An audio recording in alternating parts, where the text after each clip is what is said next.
a tratar do caráter, começando a tratar do que são os temperamentos. E eu ainda comentei, vamos pegar um papelzinho para anotar, porque nós vamos descobrir pequenas coisas, algumas agradáveis, outras engraçadas, algumas não tanto agradáveis, mas eu sei que para todas as coisas, né, Deus tem trazido o quê? Um entendimento, e tem trazido para cada um de nós um conhecer-se. E é isso que é legal, isso que é importante, né? Então vamos lá. Classificação dos temperamentos, né? Esse aqui é um estudo baseado no livro Transformados pelo Espírito de Deus, do Tim LaHaye. Então a gente fez o que? Um apanhado, certo? A gente fez um estudo em cima desse livro, para se descobrir mais. Então o primeiro temperamento, depois vamos nos identificar aqui, vamos rir um pouquinho junto, né? E chorar também. É o temperamento sanguíneo, né? A gente viu que são 4, e o primeiro, página 26, é o temperamento sanguíneo.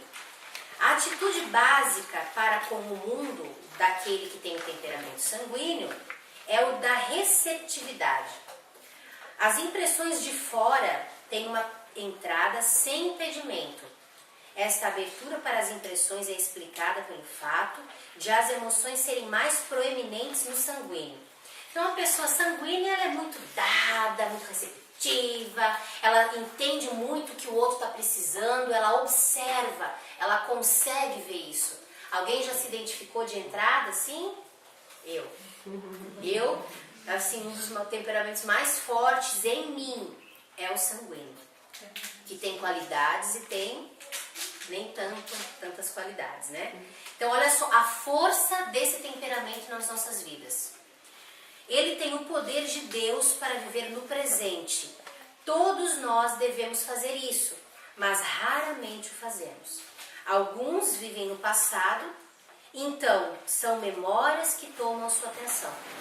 A pessoa fica lembrando de como era bom, de como não era, enfim. O alimento de alguns é o passado.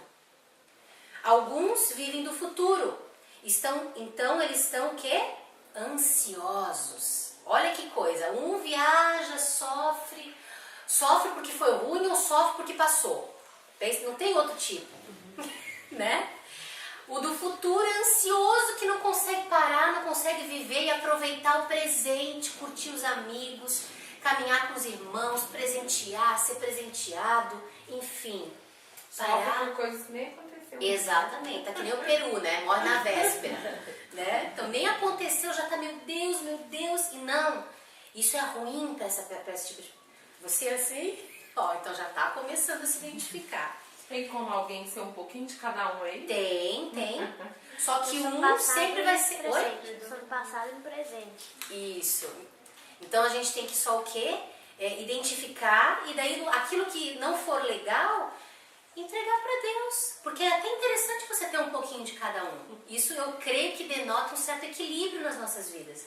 E é legal a gente encontrar um pouquinho, porque assim eu vou buscar, um vai sempre prevalecer, né? Mas se eu pegar as coisas boas dos outros temperamentos, Deus vai formar em nós algo muito legal. Então olha só, ambos os tipos, passado e futuro, impedem de viver uma vida real, que é para viver no presente. Então, esses dois extremos, eles te impedem. Não significa que você não pode lembrar de alguém querido. Ai, que saudade daquela época. Deus, que delícia. Mas quando isso não te traz sofrimento, angústia, amargura. Ou pensar, nossa, semana que vem eu tenho um seminário para ministrar. Como que será que vai ser? Eu posso me programar para esse seminário, isso é uma bênção. Mas meu Deus, ai, pronto, já vai deixar de ser bênção para ser maldição, né? Então, o sanguíneo encontra facilidade para entrar nos sentimentos, pensamentos e interesses dos outros. E isso é por causa da sua aberta receptividade para impressões de fora e a sua natureza emocional. O sanguíneo é emotivaço, ele é coração purinho. Então, se ele for só coração purinho, já deu para entender que é problemático, né? Uma pessoa extremamente problemática. E eu era essa pessoa extremamente difícil, completamente desordenada nas emoções. Por causa do seu poder de se adaptar, ele anda facilmente e naturalmente entre todos os tipos de pessoa. Porque ele se adapta, ele gosta de entender o próximo. Intuitivamente, ele entra pelos sentidos na vida dos outros e seus interesses. Se alguém está triste, ele entende a tristeza e se adapta e abraça essa pessoa na sua tristeza. Se a pessoa está alegre, ele se adapta à alegria e entra pela alegria. Isso é uma qualidade muito boa em Deus, né? Que fora de Deus seria uma pessoa extremamente perigosa, ingênua ao mesmo tempo. O que mais que a gente poderia enumerar? Conturbada, meio perturbada, pensa, sempre procurando interesse, né? É volúvel, não termina nada. Então, fora de Deus existem alguns problemas. Intuitivamente, então, ela entra pelos sentidos na vida dos outros, e isso acontece porque toca na sua vida emocional. Ele pode falar com o povo com verdadeiro entusiasmo. O sanguíneo, ele não é simpático em Deus, ele é empático. Ele consegue literalmente viver a dor do seu irmão, ele compreende as emoções. Como que ele faz isso?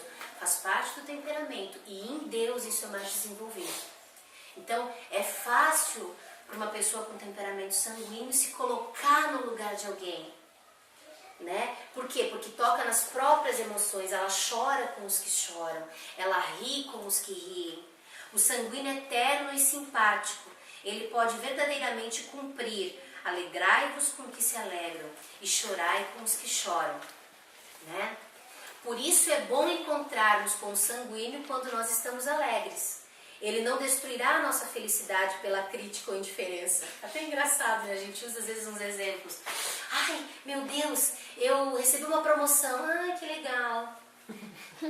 Né? Olha, um balde de água fria. Ou então, vou viajar. Ai, boa viagem. Ó, cuidado para não ficar doente, viu? Pensa. E você pegar a malária lá. Gente, então. Cuidado pra não ficar torrado. Passei no vestibular. Passei no vestibular. Ai, boa sorte. Que bom, né? Agora, que curso que é? A administração, grande coisa. Pois é. O sanguíneo não tem problema. Se você identificar alguém, você conta pra essa pessoa que ela com certeza vai se alegrar contigo. É claro que se ela vê que tem em Deus, ela vê que tem algo que de repente você pode estar trilhando, ela vai te dar um conselho: olha, fica ligado, abre os teus olhos e tal. Mas ela vai te impulsionar. Ela vai encontrar o melhor em você que você não encontrou para te impulsionar, né? Vamos lá então. Ele não destruirá a nossa felicidade então pela crítica ou indiferença. Não faz parte do temperamento dele. Ele está conosco em nossa alegria, assim também na tristeza. Ele chora conosco. Ele entende com o coração o que os outros não podem entender, apesar de serem sábios ou firmes em caráter. Assim, o sanguíneo tem dons naturais de cuidar dos doentes. É um dom natural, não precisa fazer força ou aprender, ou dizer: Deus derrama sobre mim. É natural. Ele tem potencialidades especiais para viver uma vida rica. Tem um olho aberto para as riquezas da vida. Ele vive, vê, ouve e percebe mais do que os outros. Ele tem um olho para formas, cores, para a natureza, arte, para o povo, para os animais e plantas, e para o grande e para o pequeno. O sanguíneo não fica escolhendo, não faz acepção de pessoas por natureza. É claro que um caráter distorcido vai ter essas coisas, mas a natureza do temperamento é essa. Sua vida está cheia, não somente com muitas impressões, o que ela capta no dia a dia. Percebi que a Patrícia está tão bem. Ai, a Renata, a gente capta, entendeu? Tá bem, não tá bem, tem alguma coisa no ar. Então a vida do sanguíneo, ela vive com essas muitas impressões, mas com impressões diferentes, e ele está sempre mudando. Por isso nunca tem tempo de ser monótono ou inerte. parado. Então, o que acontece? Não tem tempo. Até eu comento com as pessoas, né? Na minha adolescência, eu não tinha estilo assim, eu andava assim, eu andava assado. Isso eu percebi um tempo depois. Porque conversando com a minha irmã, ela disse assim, Cris, tu era toda Pati. Não, tu não tá falando da pessoa certa. Porque eu era toda riponga, andava com os meus saião, meus trancinha no cabelo. Daí, hora eu tava de chinelo, hora eu tava de coturno, que eu andava de coturno também, que eu achava o máximo andar de coturno. E o que coturno? É uma botona, assim, tipo do exército. Um saltão, assim, grosso. Daí, hora de coturno, daí hora de sandalinha. Daí, daqui a pouco, daí a Roberta dizia pra mim que eu era Pati. Eu digo, não. Deixa eu buscar isso nos meus momentos. E ela disse que pra ir na padaria, eu me arrumava toda na padaria. Daí, eu comecei a buscar. Então, eu nunca tive um estilo, ou andei de acordo com a moda. Não, eu tinha o meu estilo e eu andava de acordo com aquilo que eu tava afim. Eu acordava florida, eu me vestia florida. Eu acordava mais pálida, eu botava um preto, um branco, enfim. Eu fazia a minha moda. Também, isso eu não sabia, mas isso também é uma característica desse temperamento. Mudar, tá mudando, para não cair em monotonia. Agora vamos falar das fraquezas do sanguíneo. Tem mais algum sanguíneo aqui? Mas sou eu. Agora não vai. Já disse, bom, né? Agora vem as fraquezas. O sanguíneo, ele é transitório e muitas vezes superficial. Isto é porque ele é uma pessoa do presente, ela vive o momento. Uma impressão expulsa a forma da impressão anterior. Então já passou aquilo que eu descobri, passou. Então eu vou continuar. Como uma borboleta voa de flor em flor, assim a sua alma, facilmente movida pelas impressões, voa de uma impressão para outra. Ele goza a impressão enquanto ela dura, ou ele aproveita essa impressão enquanto ela dura. Mas quando são seguidas novas impressões, ele termina as anteriores. Elas têm servido o seu propósito e ele não tem mais uso para elas. É volúvel. Então não precisa mais, né? Deixa para trás. Isso a gente vê o quê? Por que é uma fraqueza? Porque isso faz com que você use as pessoas, né? Para a sua vontade, até quando elas servem para você. Não serve mais, tem outro que está servindo ali, então vem cá. Essa é uma situação que a gente tem que o quê? Trabalhar no Senhor, entendeu? E a gente tem que perceber essas coisas para que nós busquemos, não, Senhor, eu não posso, as pessoas não podem ser descartáveis para mim, né? Não importa, então a gente tem que trabalhar isso. Ele pode ser tão amável, alegre, quando encontra com um amigo, que se pode até pensar que ele não tem outros amigos, mas quando ele encontra com outro amigo na próxima esquina, ele se apresenta da mesma maneira com que se apresentou ao primeiro amigo. Ele tem a capacidade de interessar os outros, então ele interage com todos de uma mesma maneira. Ele é intenso, né? Só que ele pode dar a impressão para quem convive com ele de superficialidade. Nossa, que pessoa falsa. Isso é hipocrisia. Não pode alguém gostar de... Eu já ouvi até, inclusive, uma frase assim pra mim. Nossa, pastora, mas a senhora gosta de todo mundo? Eu falei, uai, Deus me manda amar todos. Existem pessoas que a gente tem mais empatia e outras menos. Mas o amor tem que ser pra todos. Então eu não posso escolher abraçar ou amar mais um ou amar mais outro. Né? Não, mas a senhora tem que me amar mais, eu convivo mais com a senhora. Eu digo, eu não posso, você me perdoa, eu não posso fazer isso não. Isso é acepção de pessoas. Arrumei encrenca, isso lá em Santa Catarina. Nossa, foi uma guerra. Porque como ela estava sempre comigo, ela exigia que eu amasse mais ela. Mas ela não disfarçava, ela falava na caruda. Era uma coisa fora do normal, foi uma luta, assim. Só que ela também não entendeu. Eu tentei, ela não conseguiu entender. Ela não conseguiu entender e ela não conseguiu permanecer entendendo que eu a amava, mas que eu não podia, tipo, ela tinha acesso a mais coisas que outras pessoas, mas o amor era uma manifestação que Deus plantou em mim, né? Então foi um pouquinho problemático. Então, olha só, as suas emoções são facilmente agitadas. Nossa. É fácil deixar ele nervosinho. Eu, principalmente, então, né, com a radar. Pois é. É assim, ó, acontece alguma coisa, ele de repente estoura ou ele já se altera, né?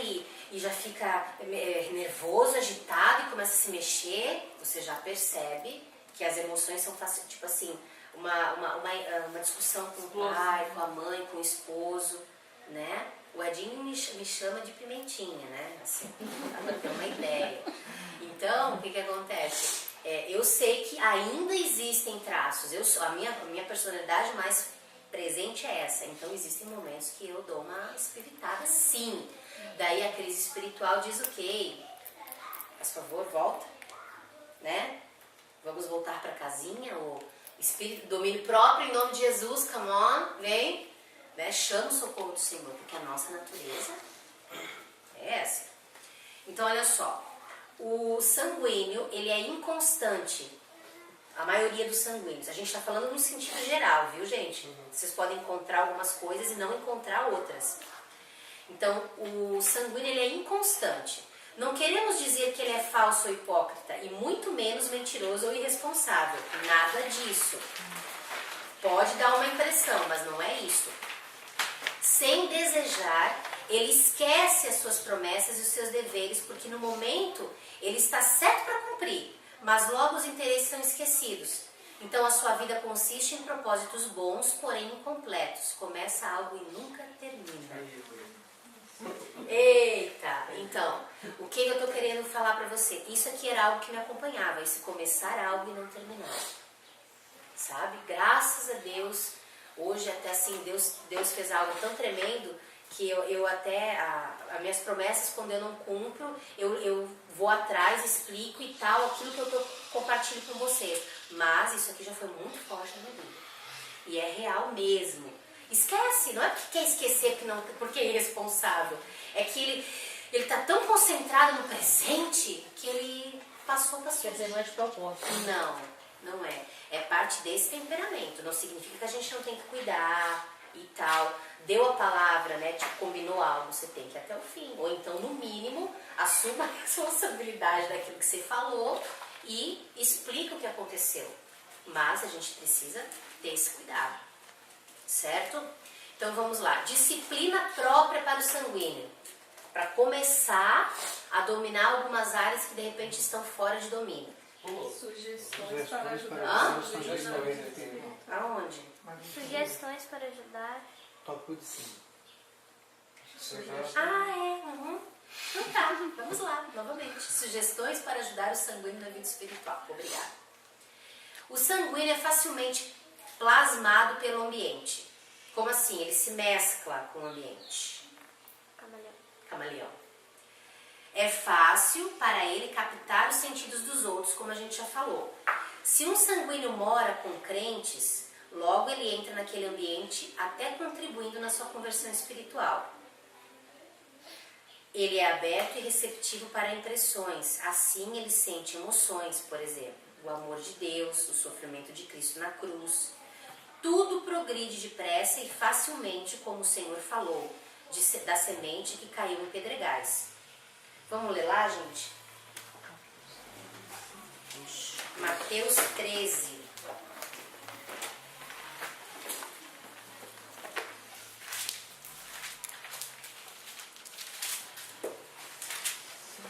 Vamos fazer que nem a gente sempre fez. É o versículo 5, 6, o versículo 20 e o 21. São 4 versículos. Amém? E outra parte. Oi? Ainda não? Tá. E outra parte caiu em pedregais, onde não havia terra bastante. E logo nasceu, porque não tinha terra funda. Mas vindo o sol queimou-se e secou-se porque não tinha raiz. E é o versículo 20 e 21, né? Porém, o que foi semeado em pedregais é o que ouve a palavra, logo a recebe com alegria, mas não tem raiz em si mesmo, antes é de pouca duração. E chegada a angústia e a perseguição por causa da palavra, logo se ofende. Por isso que quando eu ministro cura, eu falo, eu sei do que eu estou falando, porque eu era essa pessoa. Extremamente ofendida. Tudo pra mim que falava não era pra mim. Por exemplo, assim, a moto tá com o espelho sujo, a moto é minha. O que ela tá querendo dizer? Eu não cuido da minha moto? Minha moto é velha? Que minha moto é velha? Que a tua moto é melhor que a minha? O ofendido é mais ou menos assim. A pessoa só fez comentário, tá com o espelho sujo.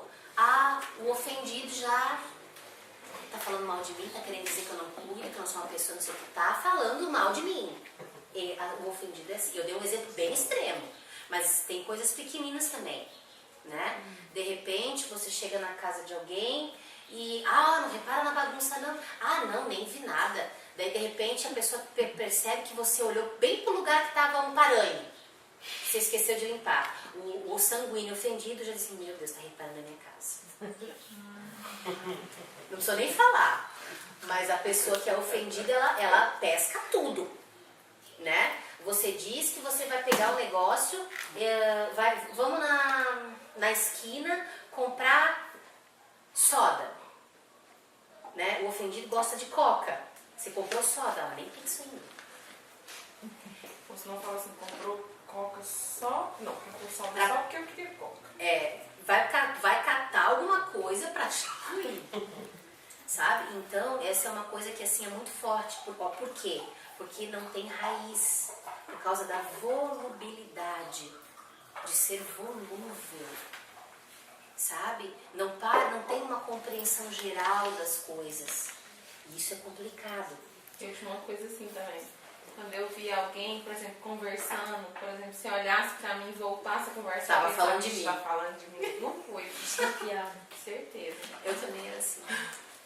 E essa foi uma maneira que foi muito legal em Deus. Eu não percebi isso na época, porque eu estava convertendo. Só que eu era meio metidinha, meio não, completamente, metidíssima.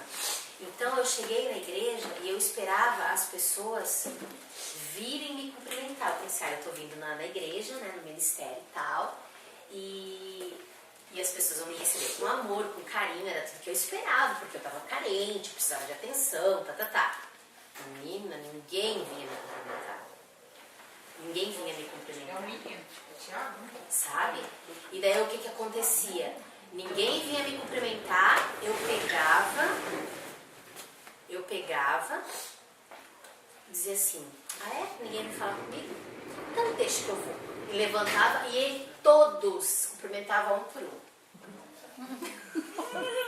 Pra mostrar que tá lá. Tô aqui, viu? Vocês não vêm falar comigo, eu vou falar com vocês.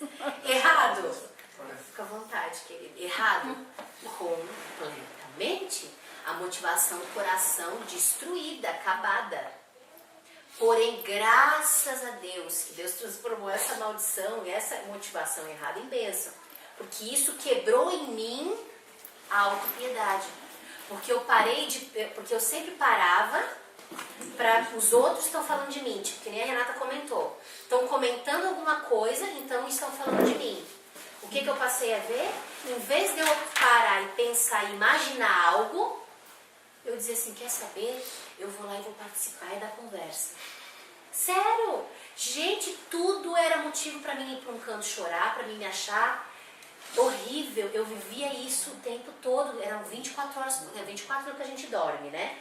Mas devia ser umas 12, 14 por dia. Então isso é falta de paz, isso é falta de graça. Gente, que tristeza viver isso. Sabe? E os outros acabam não aguentando você. Porque o tempo todo você tá ou emburrado, ou chateado, ou isolado. Aí fica uma pessoa insuportável. Eu sei, eu tenho noção completa. Exato. Então Deus usou isso, daí eu ia cumprimentar, eles deviam me achar meio assim, metida, que eu era mesmo, glória a Deus, o Senhor quebrou isso também. Mas Deus usou isso em mim para romper com o quê? Com a autopiedade. Então, daí começou assim, eu vi eles combinando para ir na pizzaria. Daí eu tava lá fazendo outra coisa. No pensamento antigo. Aí eles não vão me convidar. sempre fico de lado. Quando Deus começou a fazer, a pessoa ia lá e dizia assim, quer saber? Eu vou lá me convidar. Não é que eles não me convidaram, que eles não querem. Ó a luta. Eu contra eu mesma. Não é que... Não, é porque não deu tempo ainda. E se eles não quiserem, eu vou me meter mesmo assim. Gente, onde é que vocês vão? Isso me deu forças para vencer esse eu introspecto, entendeu? Que me colocava no canto, que me deixava mal. Né? E culpava os outros ainda. Nós nos deixamos mal, mas ainda colocamos a culpa no nosso próximo. Então, Deus vai nos dando estratégias. Até quando a gente nem pede, a gente não sabe o que está acontecendo. Né? Depois Deus usou outras coisas para quebrar a metidinha. Né? Botar a Cristinha no chão. Baixar, né, aquele narizinho empinado. Mas foi o tempo. Foram coisas bem piores. Podia ter sido menos se eu tivesse talvez aberto os meus olhos antes. Mas... graças a Deus que aconteceu. Então vamos lá. Logo nasceu, mas queimou-se porque não tinha raiz. Então logo recebe com alegria. A conversão é difícil para ele, para o sanguíneo. Porque ele não consegue se manter. Ele é muito volúvel, ele é instável. Vamos lá. Em Lucas 9, do 57 ao 62. Vamos lá. Lucas 9. Poxa, eu tô conseguindo ficar sentada, né, gente? Pensa. Eu achei que não ia conseguir. Lucas 9, do 57. São dois. Cada um vai ler? Isso, acho legal. Pode começar, inclusive, Cris. E aconteceu que, indo pelo caminho, lhe disse: Senhor, seguir-te-ei, tá certo? Isso. Para onde quer que fores. Próximo. Pode ler, Rafa. Respondeu-lhe Jesus: as raposas têm cobitos, e as aves do céu abrigos, mas o filho do homem não tem onde inclinar a cabeça. A outro disse Jesus: segue-me. Ele, porém, respondeu: permite-me ir primeiro sepultar meu pai. Mas Jesus lhe observou: deixa os mortos o enterrar os seus mortos. Porém tu vai e anuncia o reino de Deus. Disse também outro: Senhor, eu te seguirei, mas deixa-me despedir primeiro dos que estão em minha casa. Mas Jesus lhe replicou: ninguém que tendo posto a mão no arado, olha para trás, é apto para o reino de Deus. Amém. Então, olha só. Vimos vários sanguíneos aqui nessa passagem. O Senhor os ajudou, constrangendo-os a fazer uma escolha. Eles não sabiam o que fazer. Né? Olha só, vamos ver ali. Deixa eu para me marcar aqui. Vamos lá. Ele não tinha onde inclinar a cabeça, né? Um falou assim: seguir-te-ei para onde quer que for. Impossível, nem pensou. Ele não sabia que ia ter consequências. Já foi falando, bem Pedro, né? Daí Jesus falou: ei, eu não tenho onde reclinar minha cabeça.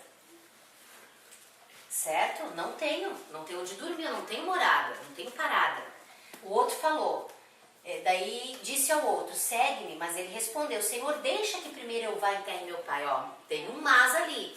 Não, Senhor, eu quero. Ele ouviu: ai, não tem onde dormir. Aí então, Senhor, né? Deixa então eu enterrar meu pai. Não que o pai tinha acabado de morrer. Ele disse assim: então é o seguinte, eu vou esperar meu pai falecer, cumprir, né, as honras como filho, e depois eu volto. Vamos lá. Jesus observou: deixa os mortos enterrarem seus mortos, porém tu vai e anuncia o reino de Deus. Ele disse: querido, tu acabou de dizer que tu quer caminhar comigo. Então, deixa que os mortos enterrem seus mortos. Tu está recebendo vida. Vai e prega essa vida. Ele não estava querendo dizer que o pai dele não era importante. Mas ele estava querendo dizer que ele tinha recebido uma semente de vida e que ele não devia se prender por isso. Ele devia continuar. Disse também outro: Senhor, eu te seguirei, mas deixa-me despedir primeiro dos que estão em minha casa. Mas... Estou meio preocupado, né? Estou meio preocupado com o achar dele. Nossa, meu filho foi embora, me abandonou. Não, e quantos de nós ouvimos isso? Quando a gente decide verdadeiramente seguir o Evangelho e fazer as coisas de Deus. Não é verdade? Você é louco! Como que você faz uma coisa dessa? Como que você sobrevive? E suas filhas, né? E sua faculdade, e os seus estudos, e o seu trabalho. Tem tantos is, tem tantos mas. Mas eu sempre disse, o Senhor me chamou. E no dia que eu senti, que eu recebi o chamado, que eu reconheci, eu disse assim, meu Deus, eu descobri por que eu nasci. E nesse dia que eu entendi, que eu recebi, que eu senti, que eu falei assim, gente, eu descobri o meu propósito. Acabou, nada mais fez eu olhar para trás. E até hoje eu sou vista como louca, né? Até um pouco irresponsável e tal, mas porque a minha confiança literalmente está no Senhor. Isso não quer dizer que eu não tenho os meus momentos, mas eu vivo isso com fervor hoje, né? Foi uma caminhada. Vamos lá. Então, deixa-me despedir primeiro dos que estão em minha casa. Jesus ele disse, ninguém que lança a mão do arado olha para trás e é apto para o reino de Deus. Por quê? Porque botar a mão no arado, você vai ter que abrir mão da opinião da família, não abrir mão da família, mas das opiniões, das direções, porque Deus muitas vezes vai te dizer, segue o teu caminho. Você vai ter que olhar para dentro de você e dizer, Deus, mas eu vou ter que deixar? Vai! Deixar para sempre? Não! Não é deixar para sempre, é continuar amando, continuar cuidando, mas obedecer. A Hannah, só um pouquinho. Mãe, eu quero fazer arqueologia, eu sempre esqueço. Eu troco antropologia por arqueologia. Eu quero fazer arqueologia, mãe. O que a senhora acha? Eu falo, eu acho legal. Mas eu quero que você faça aquilo que você quiser fazer. Né? Você já perguntou para Deus se é o que Ele tem para você? Aí é que está o mistério. Eu não vejo problema nenhum de uma pessoa se projetar, se programar, fazer uma faculdade, traçar um plano de emprego. Mas e nós questionamos, nós perguntamos a Deus se era isso que Ele tinha para nós? Então essa é a importância. Eu falei, ei, você já falou com Deus? Eu falei, então vá falar. E se Ele confirmar, eu vou investir tudo que eu puder nisso. Né? Uma frase tão interessante, sempre olhando aquele vestibular. Quem acha a ala, perdê-la, quem perdê-la, acha a ala, né? Que é aquela questão que quem achar a sua vida, perdê-la. Quem mundo aqui, nossa, acho que estou ganhando dinheiro, nossa, estou bem-sucedido, estou prosperando. Aí sempre que Deus fala, tiver o vosso tesouro, também está os vossos olhos, né? Exatamente. As pessoas querem ser aqui na terra e querem estar no céu, o tesouro no céu. Isso. Então as pessoas estão muito preocupadas aqui, achando que sabe que não é o lugar delas aqui, depois que falecer vice-versa. E sem igual você falou, cada um tem um propósito. E Deus escolhe pessoas como se pessoas loucas desse mundo, como vocês falaram, né? Para confundir as cansadas. Exatamente. Tá bem interessante. Glória a Deus, desse jeito. Então o sanguíneo tem essa característica. Ele é instável. Então ele não sabe. Ele vai na onda. Se deixar. Porque ele é muito o quê? Ele é das percepções. Agora ele está sentindo que é de Deus, não sei o quê. Daí ele vai e faz. Agora ele está sentindo. Então isso tem que ser controlado pelo Espírito para não ser algo que vá destruir até a vida dessa pessoa com esse temperamento. Então aqui nessa leitura que a gente observou atitudes de pessoas com esse tipo de temperamento, Jesus ele constrangeu elas a fazer uma escolha com duas frases. Primeiro ele chamou a atenção que eles estavam sendo impulsivos. Gente, eu não tenho onde reclinar minha cabeça. E depois ele falou outra coisa, né? Aquele que lança a mão do arado não pode olhar para trás. Então ele constrangeu essas pessoas a pensarem e a tomarem uma decisão firme. Deus fez isso comigo. Conto para vocês. Quando eu saí de Blumenau a primeira vez, onde estava toda a minha estrutura familiar, de trabalho, de crescimento, de tudo que vocês imaginam, estava lá. Quando Deus disse, sai de Blumenau, vai para Itajaí. Comecei a procurar casa, achei a casa, estava em construção. Eu até pedi para mudarem a janela da casa, pensa. Fui lá ver, loquei a casa, estava sendo na papelada e tinha uma janela que era aqui, mas ela tinha uma marca que podia ser construída. Daí eu perguntei, escuta, vocês estão vocês se importariam de tirar essa janela daqui e colocar ela aqui? Eles mudaram a casa para mim, fizeram um negócio atrás. Fechou? Pensa se a pessoa não estava feliz. A escola que a Hannah ia estudar, uma escola cristã, 2 quadras da casa. A igreja que eu frequentava, né, era 1 quadra ou 2 da casa também. Precisa de mais alguma coisa? Daí Deus fez uma arte comigo. Eu tive que fazer uma escolha. Ele disse pra mim assim, vocês então vão pra Balneário Camboriú. E eu tive que ir na imobiliária cancelar com ela, não tinha assinado ainda, estava para assinar. Cancelei a minha morada para fazer aquilo que Deus mandou eu fazer. Daí fiquei hospedada na casa de alguns pastores por umas 2 ou 3 semanas. A minha casa estava prontinha lá me esperando. Aluguel, né? Mas estava lá.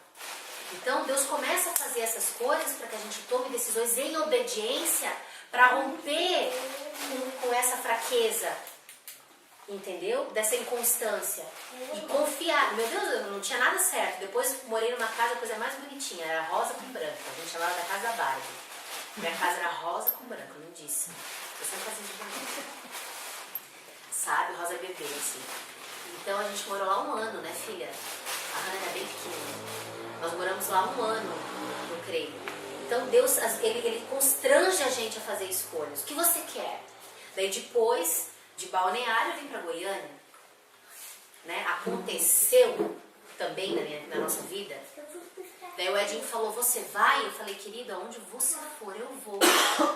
Meu coração a milhão, né? Meu Deus, a minha vida vai virar de cabeça para baixo de novo. Mas aonde meu esposo for eu vou, porque eu creio que Deus deu uma direção para ele. Então, eu tenho que crer, por mais que o meu coração confiar e saber que mesmo se eu cometer um erro, um engano, um tropeço, Ele é o meu Pai, Ele vai estar lá para me sustentar e para me ajudar a continuar, né? Então, vamos lá. Vamos ver onde é que eu estou, né? Já me perdi. Aqui. Isto é o que o sanguíneo precisa, né? Essa questão de Jesus constranger, chamar atenção, para ser levado a fazer a escolha, porque o seu grande interesse em Cristo basta para ele, pensando isso ser o suficiente, e desta maneira evita fazer a escolha. Então, porque ele evita fazer a escolha, porque ele é inconstante, ele fica em cima do muro. Agora, se a gente fizer dessa maneira, se Jesus nos constranger a fazer uma escolha, não. Aquilo vai se tornar profundo. Até depois da sua conversão, o sanguíneo terá dificuldades. Ser constante diariamente para ele vai ser difícil. Ser firme e constante na oração, na leitura e por causa das outras coisas e interesses que entram na sua vida. Então acontece tantas coisas porque a vida dele não é monótona que ele não consegue parar. Ele não consegue parar, ele não consegue ler um livro até o fim, ele não consegue, como é que se diz? Se concentrar para orar. Ele não consegue começar ou terminar algo. Até em Deus. Ele começa quando ele vê, ele já começou outra coisa e aquilo que ele tinha ficou para trás. Ele diz, meu Deus, esqueci, volta lá para terminar, deixa no meio do caminho, faz outra coisa. Então até nessas coisas diárias, né, o sanguíneo tem que observar. Disciplina própria para o sanguíneo, agora vem essa parte, né? O primeiro dever é esclarecer que é nosso temperamento que nos impede de chegar a Deus e que causa dano na nossa vida. Então, eu tenho que entender que existem algumas características desse temperamento que me impedem, muitas vezes, de ter um relacionamento melhor com Deus e com as pessoas ao meu redor. Quando eu entendo isso, não quer dizer que eu vou aceitar um jugo ou um peso para a minha vida. Não é? É o entender que tem algumas coisas que tem que ir para o lugar. Não é ficar se martirizando, né? Com honestidade, tem que pelejar contra esta dificuldade. Por que com honestidade? Porque a gente tem uma facilidade de arrumar desculpa. Ah, não mais. Não mais. E não resolve nada. Fica no mais e não resolve nada. Quantos aqui são assim? Tem que lugar contra. Eu mudei, agora é nova criatura. Tá bom então. As falhas do sanguíneo são abertas para todos fora dele. Todo mundo vê, menos ele. Nele falta firmeza espiritual, domínio próprio. Ele é facilmente intoxicado por todas as experiências que acontecem. Ele se mistura, ele é camaleão. Ele é crente no meio de crente, ímpio no meio de ímpio. E daí ele está no lugar e ele tal. Esse é o geral do sanguíneo.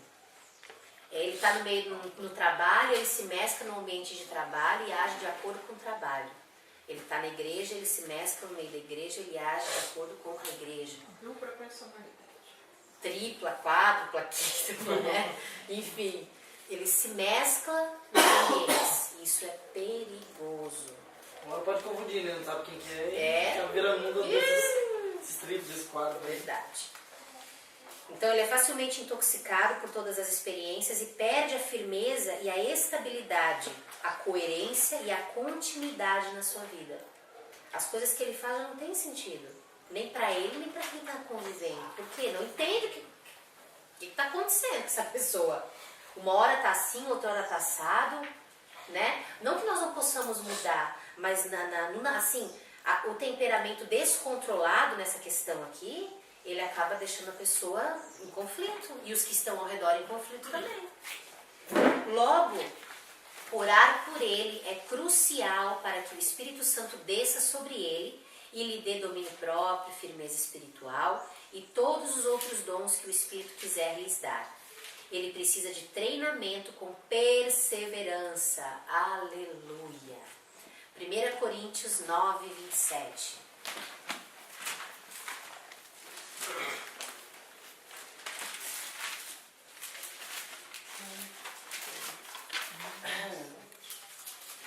Primeira Coríntios 9, 27 diz: Antes, subjugo o meu próprio corpo e o reduzo à servidão, para que, pregando aos outros, eu mesmo não venha de alguma maneira a ficar reprovado.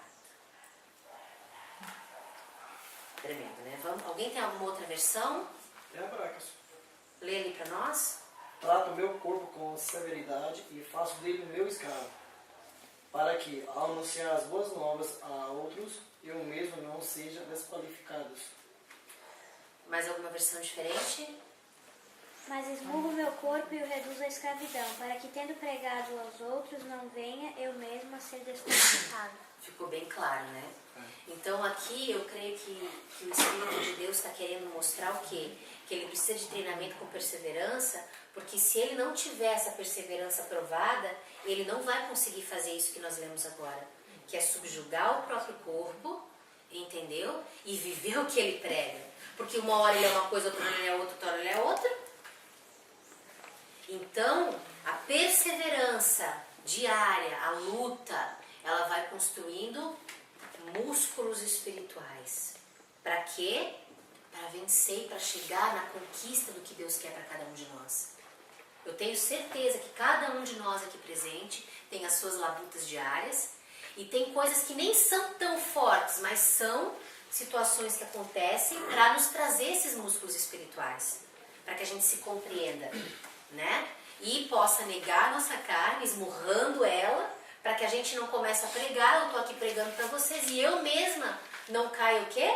Em contradição com o que eu estou falando. Certo? Então, um sanguíneo bem disciplinado torna-se um bom e valioso crente. Há esperança para todos os temperamentos. Pedro sanguíneo. Vamos lá, Mateus 16. Mateus, né? 16.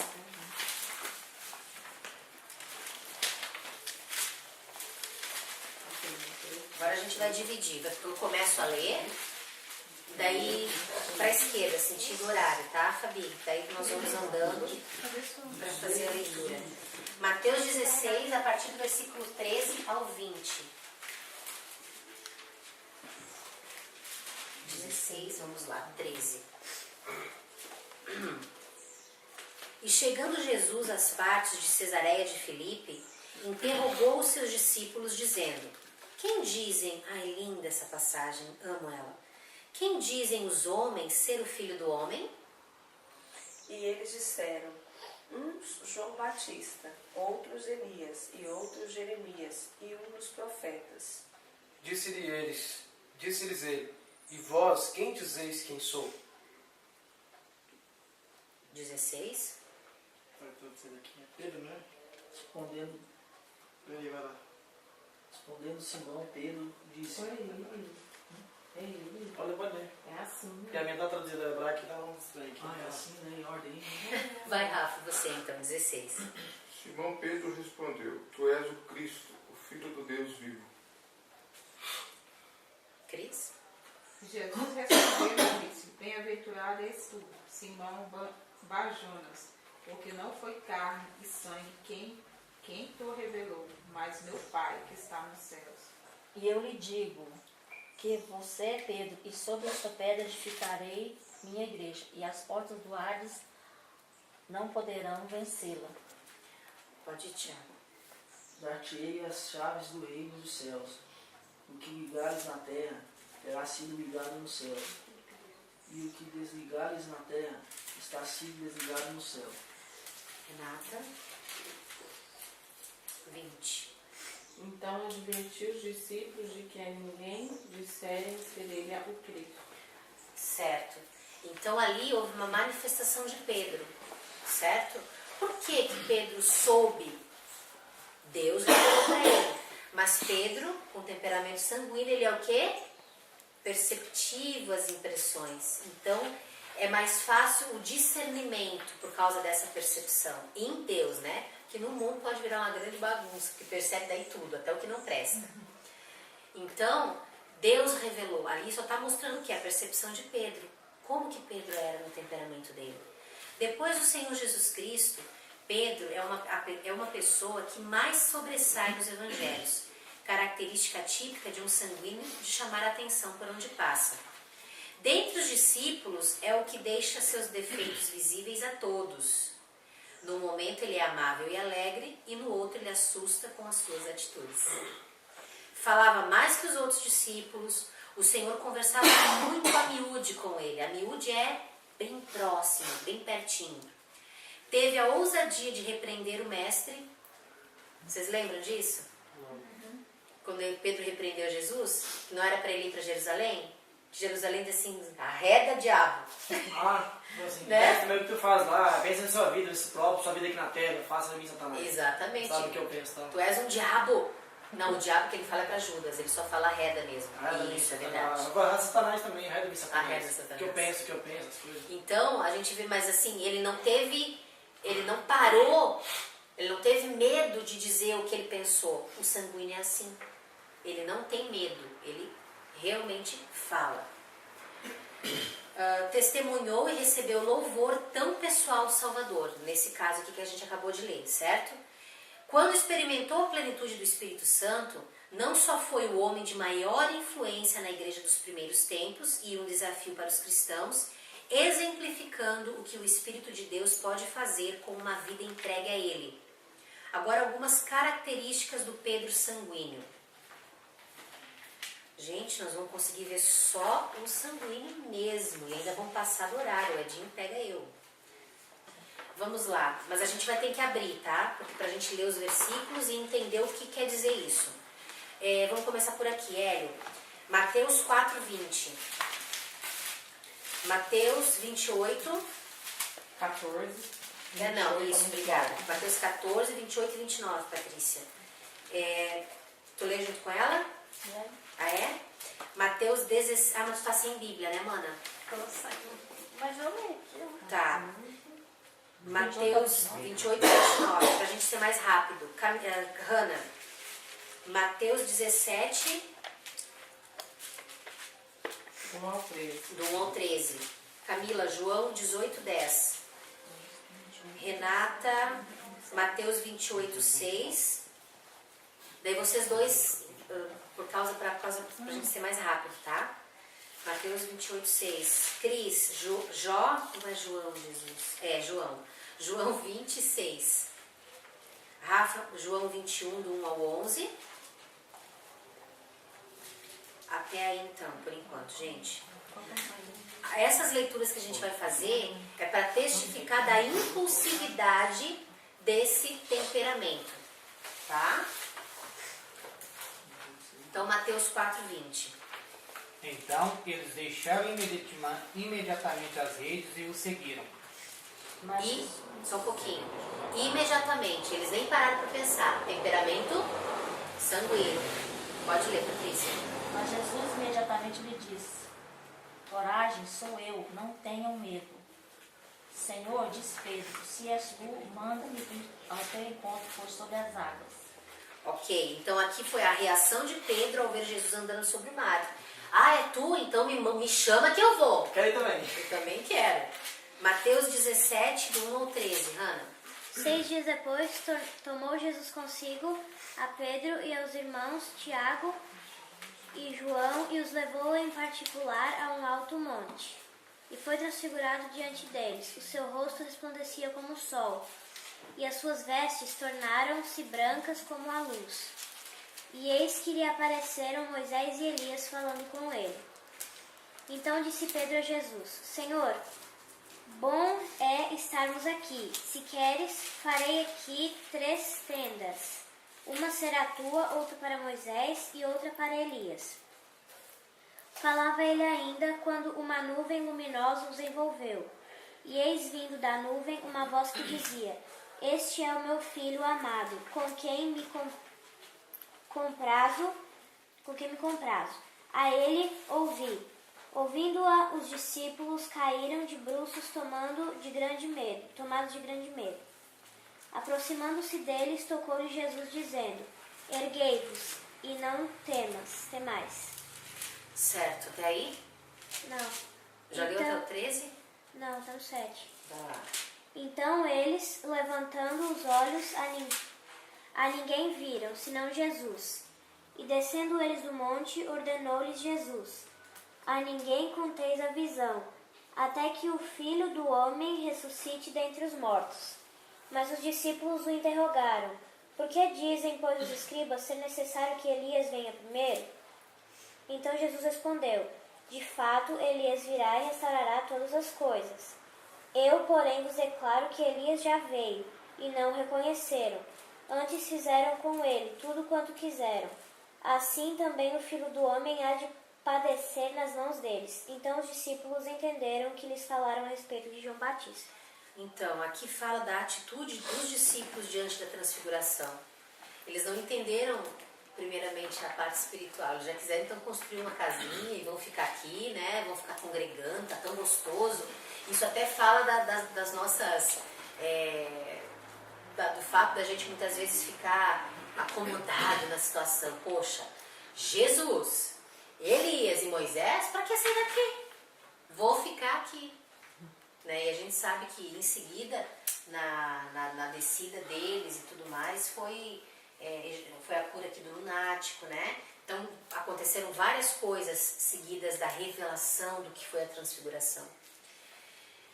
Próximo. Então Simão Pedro, que tinha a espada, desembainhou-a e feriu o servo do sumo sacerdote, cortando-lhe a orelha direita.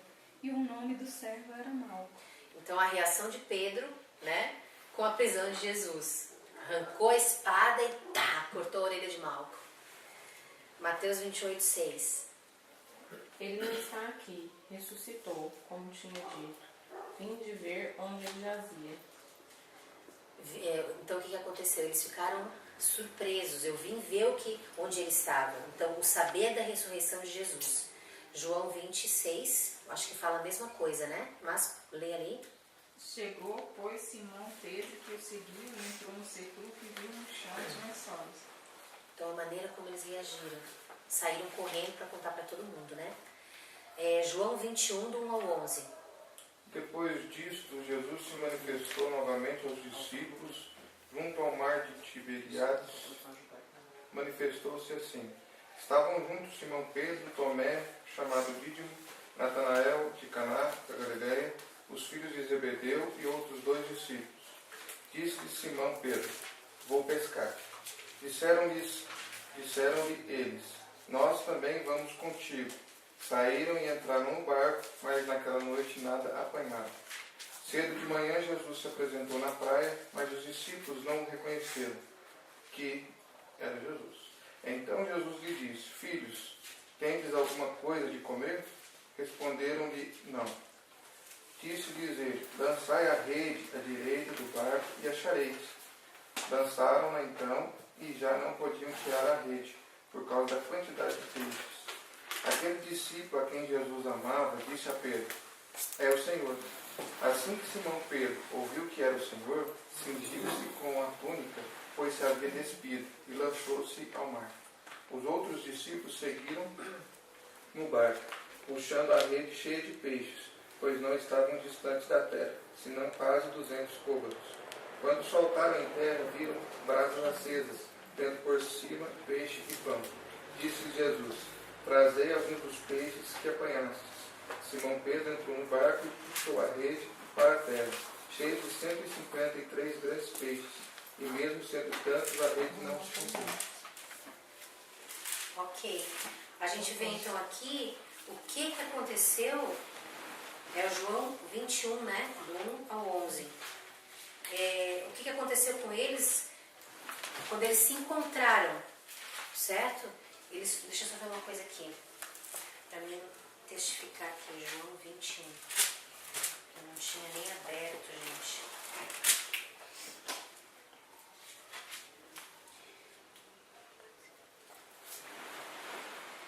A maneira como eles reagiram a isso, como que foi, né? Jesus tinha acabado, na verdade, de ressuscitar. Eles tinham contado a história, falado da ressurreição, e eles reagiram como? Vamos lá. Não tinham pegado nada de peixe, mas quando eles ouviram a voz do mestre, olha a instabilidade. Vamos já mudar de ideia, já se jogaram, já foram lá, enfim. Então, mais uma vez, são impulsivos, né? Desinibidos. Lucas 5, do 1 ao 11. E aconteceu que, apertando a multidão para ouvir a palavra de Deus, estava ele junto ao lado de Genezaré. E viu estar 2 barcos junto à praia do lago. E os pescadores, havendo descido deles, estavam lavando as redes. E entrando num dos barcos, que era o de Simão, pediu-lhe que o afastasse um pouco da terra, e assentando-se ensinava no barco a multidão. E quando acabou de falar, disse a Simão: faze-te ao mar alto e lançai as vossas redes para pescar. E respondeu Simão, disse-lhe: mestre, havendo trabalhado toda a noite, nada apanhamos, mas por que mandas lançar a rede? E fazendo assim, colheram uma grande quantidade de peixes, e rompendo-se-lhe a rede, e fizeram sinal aos companheiros que estavam no outro barco, para que os fossem ajudar. E foram e encheram ambos os barcos, de maneira tal que quase iam a pique. E vendo isso, Simão Pedro prostrou-se aos pés de Jesus, dizendo: Senhor, ausenta-te de mim, porque sou um homem pecador. Pois que o espanto se apoderará dele e de todos que com ele estavam. Pode ser até aí mesmo. É porque são histórias bem parecidas. Eu confundi uma com a outra. Vocês acreditam que, meu Deus, mas... Por isso que eu estou aqui na Bíblia, olhando. Mas o primeiro, que é no caso a impulsividade, é logo após a ressurreição de Jesus, quando Jesus apareceu e eles estavam tristes, não tinham pego nada e foram impulsivos no pegar. E agora a questão do desinibido. Então vamos lá, vamos fazer, vamos acontecer. Né? Houve toda aquela falácia, eles conversaram entre si e fizeram a coisa da maneira bem prática, né? Sem nenhum tipo de inibição. Obrigada. Falante agora, mais outra característica, Fabi. Mateus 16, do 13 ao 20.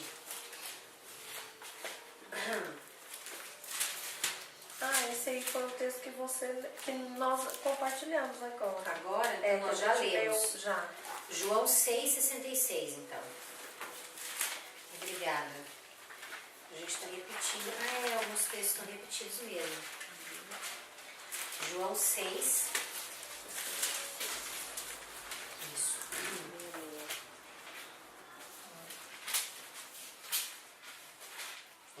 Ao 69. Desde então, muitos dos seus discípulos tornaram para trás e já não andavam com ele. Então disse Jesus aos 12: Quereis vós também retirar-vos? Respondeu-lhes, pois, Simão Pedro: Senhor, para quem iremos nós? Tu tens as palavras de vida eterna, e nós temos crido e reconhecido que tu és o Cristo, o Filho de Deus. Amém. Então a gente vê o quê? Que ele é falante também. Ele explica tudo, ele conversa tudo, ele esmiuça tudo. Então olha só, o efeito positivo do seu testemunho, né, acerca da identidade de Jesus. Então aquilo que ele tem certeza, aquilo que ele sabe, ele fala para todo mundo. Pedro, cheio do Espírito Santo. O que Deus fez por seu apóstolo sanguíneo, ele fará por você, que identificou algumas coisas sanguíneas em você. Desde que esteja disposto a cooperar com o Espírito Santo, permitindo que o seu poder e fortaleçam em suas fraquezas. Em Atos 1,15, o primeiro sinal de uma transformação, a gente vê em Pedro. Pedro, um homem sanguíneo e iletrado, agora cheio do Espírito Santo, torna-se um grande pregador do Evangelho. Isso é algo que só o Espírito de Deus pode fazer. Em Atos 3, do 1 ao 7, a ousadia de Pedro é convertida em glorificar o Senhor Jesus e não a ele mesmo. A tendência do sanguíneo é se glorificar. Pedro, transformado pelo Espírito, glorifica o Senhor em todas as suas E atitudes. reconheceu, né? Exatamente. Ele soube reconhecer que estava lá. Verdade. A humildade. Oi? Teve a humildade? Humildade, sim. Olha quanta coisa ele recebeu de Deus quando ele abriu e verdadeiramente se converteu. Porque várias vezes Jesus falou: Pedro, quando te converteres, cuida dos teus irmãos, né? Atos do 4, 5 ao 13. O Pedro que antes negara o Senhor Jesus, agora confessa abertamente que ele é o Salvador, sem vergonha. Ali ele estava num bolinho e alguns questionaram ele, e ele se escondeu e disse que não era. Ali ele abertamente, para mais de 3.000 pessoas, declarou que Jesus era o seu Salvador. Isso é a ousadia do Espírito. Atos 5, 40 a 42. A constância de Pedro é evidente ao ser açoitado severamente pelo oficial do Sinédrio. Antes, ele arrancou a espada, cortou a orelha de Malco e saiu correndo. Agora, ele apanhou, foi para a cadeia, foi açoitado de novo. E o que acontece? Ele volta, é açoitado de novo, prega, é açoitado de novo. Ele tem o quê? Constância. Nada vai parar esse homem. Porque ele foi curado, porque ele foi cheio do Espírito. Ele foi transformado de um homem instável nas suas emoções, de um homem camaleão, de uma pessoa convertida. Foi Foi tratado por Deus. Então, que vez de deixar suas emoções, a sua dor, tomar conta, foi guiado pelo Espírito de Deus, né? Exatamente. Deus guiar ele foi, não, Deus me leva, o Senhor me leva. Deixa eu me guiar. Só pelo poder de Deus para alguém fazer isso. Atos 9, do 36 ao 42. A humildade e a dependência de Deus são observadas nele. 2 Pedro 3,15. Maturidade. A carta de 1 e 2 Pedro, cartas escritas para nós como congregação, são cheias de sabedoria, cheias de maturidade adquirida pela vida vivida dele e pelas coisas que ele viveu, as experiências que ele teve, que o transformaram nesse homem cheio do Espírito. Graça e paz, até semana que vem.